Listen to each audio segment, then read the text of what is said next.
If all you watch are the movies or the shows, you're missing out on the absolute insanity of the comic book multiverse. From clones to body hoppers to half a dozen Spider-Women, and even Spider-Pigs and Hulks, the Spider-Verse truly has it all, and we've painstakingly gone over every Spider-Person, animal, or thing that we could find. This is, for your pleasure, mostly every Spider-Person in the Spider-Verse explained. The Peter Parkers. So we're not going to go over the animated series or the different movies because it's the same Peter Parker story you've all heard 1,000 times over. Instead, we're going over all of Pete's variants. Earth 616 Peter Parker, the Prime Spider-Man, the Blueprint. While other spider totems have mystical titles like the Bride or the Scion, on 616, the Master Weaver refers to Peter as the central thread of the entire multiverse. Why? Because out of infinite realities, he is the only Spider-Man who fought the immortal multiverse-slaughtering vampire Morlun, and won. Next, we have 1610's Ultimate Peter Parker. This Peter grounded the mythos for the 2000s, but his story is defined by its brutal, definitive end. Dying in a bloody final stand against the Green Goblin, Peter's ultimate sacrifice is the direct catalyst for Miles Morales stepping into the role. By the way, he was only 16 when all of this happened. Earth 90214, Spider-Man Noir. Operating in the shadow of the 1933 Great Depression, this hard-boiled pulp detective variant was bitten by a mystical spider hidden inside a smuggled idol. He trades the bright spandex for a trench coat and relies on brutal stealth takedowns and firearms. He's also one of the few Spideys to have organic webbing, but his is black. Then you got Grandpa Spider-Man. We first saw him in Spider-Man Life Story from Earth 19529. This story explores a Peter Parker who was bitten in 1962, aged in real time, and navigated the Vietnam and Cold Wars, all while dealing with the timeless toll of, well, time and old age. And speaking of what ifs, we gotta talk about Earth 2149's Zombie Peter. Infected by a zombie virus, this Peter devoured his own family, but the worst part is, he's still fully conscious. He has that classic Spider-Man guilt, but he can no longer control his body at all. And for our last what if, have you ever wondered what would happen if Spidey just lost an arm, went blind, or couldn't continue anymore? Earth 982's Peter Parker gives us a look at just that. This Spider-Man lost his leg in a final, brutal showdown with the Green Goblin, and instead of hanging up the webs, he retired, joined the NYPD as a forensic scientist, and finally raised a family with Mary Jane. Peter likes. Okay, before we get into the freaky science experiments that are the clones, we need to take a detour into the weird side of the multiverse. Welcome to all the Peter likes. You remember Peter Porker from Spider-Verse? Yeah, there's a lot more where that came from. First, we have the pun names. And no, Marvel did not hold back. You have variants like the sentient vehicle Peter Parked Car, but it gets even worse. Somewhere in the infinite expanse of reality, there is a Peter Pooper. Actually, scratch that. There are 3 separate entities across the multiverse named Peter Pooper. Out of these 70 Peter likes, over 40 of them are animal variants, and dominating the subcategory is Peter Porker, the spectacular Spider-Ham, who alone boasts 32 different variants across the multiverse. But here's a piece of trivia that will totally ruin your day. In one universe, Dr. Doom successfully turned Spider-Ham into a regular human. And what did the Peter Parker of that universe do? He killed him, cooked him, and he ate him. Oh, and in a separate universe, the High Evolutionary turned a normal Peter Parker into a pig. It's a vicious cycle of pork. Then we have the television oddities. There's Spider-Friend, a literal sitcom character from a show called Working It Out, where he struggles with quirky roommates and being a 20-something in New York. You know, we might have thousands of Spideys, but they're all going through it. Always. And you can't forget the live-action Spider-Man from the 1970s educational show, The Electric Company, whose most notable rogues gallery consisted of a sentient brick wall. And finally, the origin reversals. We all know the classic radioactive spider bite. But what about the spider guy? He was a regular, everyday spider who was tragically bitten by a radioactive teenager. Or Spider-Hulk, who was bitten by a spider that had been irradiated with gamma radiation, which somehow gave his Hulk form a built-in Spider-Man suit pattern. I don't know how the radiation managed to weave spandex, and frankly, I do not want to ask. That was a pretty lighthearted roster of Peter likes, and it's good that we had that, because this next bit is so dark. From DNA stealing and memory implanting to full-on never-ending identity problems, it's time to explore the nightmare that is Jackal's laboratory. Peter clones. You know, I'm not sure whether Peter has more suits or clones. The 90s Clone Saga is one of the longest, most convoluted, and infamous events in all of comic book history. Most of Peter's clones were manufactured by a mad geneticist named the Jackal. These include completely unstable weirdos like Guardian, the Hulking, malleable Spider-Side, and a diminutive clone simply named Jack, whom the Jackal narcissistically molded in his own image. The first one we have is Ben Reilly, and his life is an actual horror story. You remember the exact warmth of Aunt May's hugs, the exact crushing guilt of Uncle Ben's death. You feel like Peter Parker. And then you realize every single one of those memories was stolen, Xeroxed and shoved into your brain in a test tube by a mad geneticist named the Jackal. You are not real. Ben was forced into a nomadic exile, suffocating under the existential dread of being a counterfeit human. But the tragedy just doesn't end there.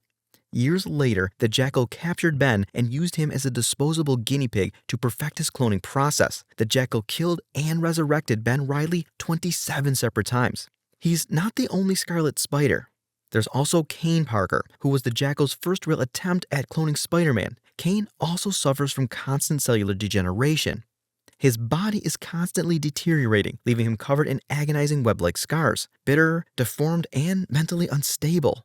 Kaine originally spent his days acting as a violent, murderous shadow, using his acidic mark of Kaine to burn his handprints into the faces of his victims. There was also Spider-Side, a massive, violent clone who could liquefy and mutate his own anatomy. And speaking of clones with weird bodies, let's jump over to the Ultimate Universe for just a moment. Here, instead of the Jackal, you have auto-cloning Peter's DNA, which basically led to Ultimate Scorpion, who literally has Peter's face and a massive metal chain with a scorpion stinger grafted onto his spine. I'm curious, at what point does imitation stop being flattery?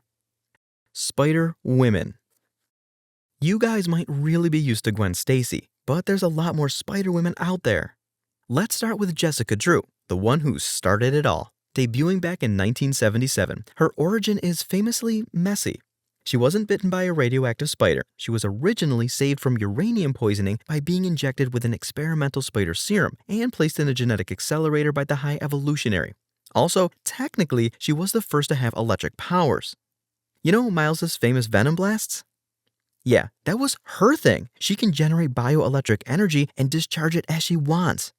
Also, you have Cindy Moon, aka Silk. Remember that radioactive spider that bit Peter? A second before it died, it bit Cindy too. But instead of becoming a hero, Cindy was locked inside a windowless bunker for 10 years by Ezekiel Sims to hide her from the multiversal vampires known as the Inheritors. Why? Because Cindy isn't just a Spider-Woman, she is a mystical pillar of the multiverse. In the web of life and destiny, she holds the cosmic title of the Bride. The mantle of Spider-Woman has been passed around the Prime Universe several times. Julia Carpenter was the second woman to take the name, gaining her powers through a secretive government study. Julia is unique because she eventually inherits the powers of the blind, clairvoyant mutant Cassandra Webb, permanently trading in her street-level life to become the new Madam Web, guiding the web of destiny from the shadows. But the modern crown jewel of the Spider-Women is undeniably Gwen Stacy of Earth-65, better known as Ghost Spider or Spider-Gwen. In a brilliant multiversal flip, this universe saw Gwen bitten by the radioactive spider, while a bully Peter Parker tragically transformed into the lizard and died in her arms. Honestly, it's insane what Spider-Verse has done for her brand. People literally didn't even know she existed before, and now she's one of the most famous variants out there. Also, personal take, but she has the best suit. Spider Successors.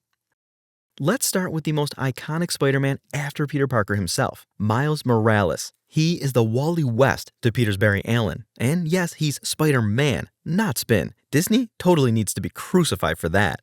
Hailing from the Ultimate Universe, Earth 1610, Miles stepped up after the brutal tragic death of his world's Peter Parker, bitten by a genetically engineered spider stolen from Oscorp, but with some pretty handy upgrades. This guy can turn invisible and unleash destructive electrifying venom blasts, and honestly, between Jessica and him, I'm convinced that he is actually stronger. Miles is also a survivor of a cosmic collapse. When the Ultimate Universe was completely destroyed during the Secret Wars event, he was permanently taken to the Earth 616 timeline. But why did that happen? Well, you see, Molecule Man, having been trapped for God knows how long under God Emperor Doom's castle, was absolutely famished. He would trade freedom for food in a heartbeat. And it was Miles Morales who reached into his suit, pulled out a 3-week-old hamburger, and gave it to Owen Reese, who just told him, "I owe you one."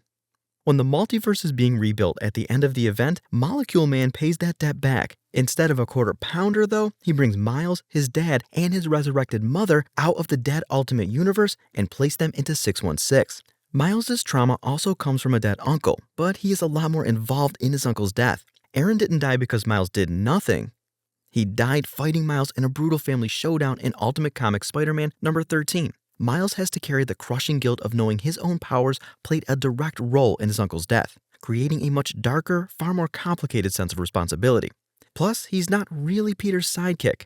I could name a lot of examples, but I think the best one is their little coffee shop ritual from Greg Weisman's The Spectacular Spider-Man run.